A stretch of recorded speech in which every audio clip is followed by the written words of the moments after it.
కాంగ్రెస్ ప్రభుత్వంపై తీవ్ర స్థాయిలో మండిపడ్డారు BRS deputy floor leader Harish Rao. Telangana వరప్రదాయిని అయిన కాళేశ్వరం ప్రాజెక్టుపై ఇన్ని రోజులు జరిగిన ప్రచారం అంతా అబద్ధమని ఎన్డీఎస్ఏ, సిడబ్ల్యూపీఆర్ఎస్ రిపోర్టులు తేటతెల్లం చేశాయన్నారు. ఇప్పటికైనా ప్రభుత్వం సుందిళ్ల, అన్నారం బరాజ్ల నుంచి నీళ్లను ఎత్తిపోయాలని డిమాండ్ చేశారు హరీష్ రావు.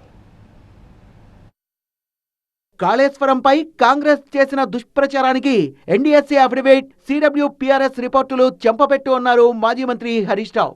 కాళేశ్వరం మొత్తం కుప్పకూలిందంటూ కాంగ్రెస్ నేతలు అబద్ధపు ప్రచారం చేశారన్నారు. అవసరాన్ని బట్టి కాళేశ్వరం నుంచి నీటిని లిఫ్ట్ చేసుకోవచ్చని స్వయంగా ఎన్డీఎస్ఏ అఫిడవిట్ లో స్పష్టం చేసిందన్నారు హరీష్ రావు. సిడబ్ల్యూపీఆర్ఎస్ అబ్జర్వేషన్లో అన్నారం, సుందిళ్లలో ఏ బ్లాక్లోనూ నిర్మాణపరమైన సమస్య లేదని తేలిందన్నారు.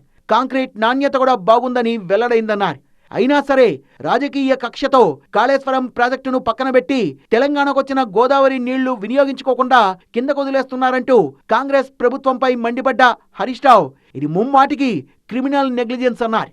కాళేశ్వరం ప్రాజెక్టు విషయంలో బీఆర్ఎస్ పై నిందలు వేస్తూ కావాలని నీటిని లిఫ్ట్ చేయకుండా ఏపీకి నీళ్లు వదిలిపెట్టి తెలంగాణ రైతాంగానికి తీరని నష్టం చేస్తున్నారని ఆరోపించారు హరీష్ రావు. దేశవ్యాప్తంగా జలాశయాల్లో నీటి నిల్వలు సగటున 64.16% ఉంటే తెలంగాణలో కేవలం 35.6% మాత్రమే ఉన్నాయని, ఇది ప్రకృతి వైపరీత్యం కాదు, కాంగ్రెస్ తెచ్చిన వైపరీత్యమన్నారు హరీష్ రావు. బీఆర్ఎస్ హయాంలో నీటి నిర్వహణలో దేశానికే ఆదర్శంగా నిలిచిన తెలంగాణ ఇప్పుడు జలాశయాల్లో నీటి నిల్వల విషయంలో బీహార్తో పోటీపడే దుస్థితికొచ్చిందన్నారు. కమిషన్లు వేయడానికి, విచారణలు చేయడానికి ఉన్న శ్రద్ధ కిందికి పోతున్న గోదావరి, కృష్ణా జలాల్ని ఒడిసిపట్టుకోవడంలో లేదన్నారు.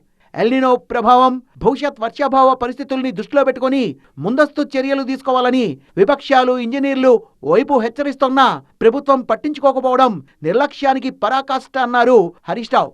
కాంగ్రెస్ లో కొట్లాటలపై పెట్టే శ్రద్ధ ప్రాజెక్టులపై పెట్టాలంటూ సెటైర్లు వేసిన బీఆర్ఎస్ డిప్యూటీ ఫ్లోర్ లీడర్ ఇప్పటికైనా సుందిళ్ల, అన్నారం మోటార్లు ఆన్ చేసి గోదావరి నీళ్లు ఎత్తిపోయాలని, రిజర్వాయర్లు నింపి రైతుల పొలాలకు నీళ్లందివ్వాలని డిమాండ్ చేశారు.